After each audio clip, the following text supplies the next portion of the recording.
ये है ना, 8 लाख संपत्तियां ऐसी हैं मध्य प्रदेश। मैं वही कह रहा हूँ कि मध्य प्रदेश में 8 लाख संपत्तियां हैं। मुझे तो, मैं पन्ना का सांसद हूँ, पन्ना, खजुराहो, कटनी का।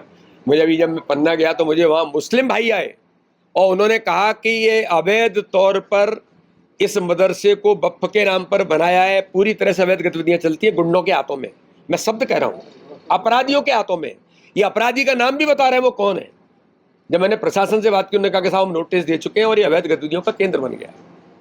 ऐसे एक नहीं, वक्फ के कारण कितनी ही संपत्तियों पर अवैध कब्जे, और वो कब्जे किनके? गुंडे, अपराधी, रजिस्टर्ड लोग, जो उस समाज के लोग भी ये अंतर्मन से कहते हैं कि ये बहुत खतरनाक है, कोई आय नहीं होती।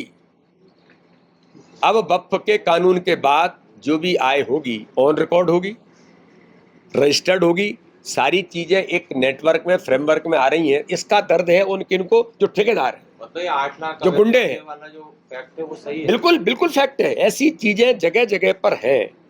और इन सारी बातों के बारे में नीतिगत सारी चीजें जो जेपीसी के अंदर, इस पर जेपीसी ने बहुत चर्चा की देश के अंदर, और संसद में कानून लाने से पहले ज्वाइंट पार्लियामेंट्री कमेटी में सभी दल के लोग थे और सबने इस पर रिपोर्ट प्रस्तुत की, और रिपोर्ट के आने के बाद ही कानून लोकसभा के अंदर बिल आया, राज्यसभा में बिल गया, फिर महामहिम राष्ट्रपति जी ने इसको अमली जामा पहनाया।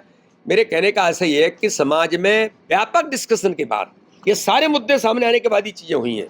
लेकिन चूंकि मामला अभी माननीय सर्वोच्च न्यायालय के सामने है, इसलिए सारी चीजों को गंभीरता के साथ सरकार भी अपना पक्ष रख रही है और माननीय सर्वोच्च न्यायालय भी संज्ञान में लेकर के इस पर काम कर रहा है। सागर में एक ये तो क्या है कि अखिलेश यादव जी थोड़ा सा उत्तर प्रदेश के अंदर ही अपनी ज़मीन को तलाशें तो अच्छा रहेगा, क्योंकि उनकी ज़मीन पूरी तरीके से वहाँ से खिसक गई है और अब वो मध्य प्रदेश तो मध्य प्रदेश है।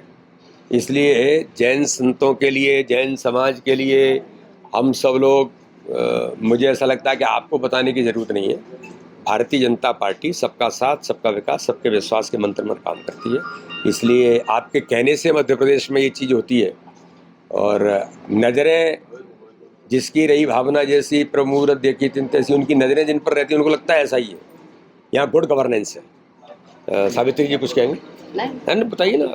से भगा के ले गया, जिसका वहाँ पे आगजनी भी हुई है, तोड़फोड़ भी है। देखिए, इस प्रकार के लव जिहाद, अपनी पहचान छिपा करके बेटियों को गुमराह करना, ये एक नहीं कई प्रकार की घटनाएं ऐसे लोग करने का प्रयास करते हैं। लेकिन समाज में इस प्रकार के लोगों को नहीं छोड़ा जाएगा, इस प्रकार के लोगों को किसी भी हालत में इस प्रकार की गतिविधियां नहीं दी जाएंगी। लेकिन हाँ, कानून किसी को भी अपने हाथ में नहीं लेना चाहिए, कि कानून इस पर अपना काम करेगा। अगर किसी ने ऐसा किया है तो कानून काम करेगा, लेकिन कानून हाथ में कोई नहीं लेगा।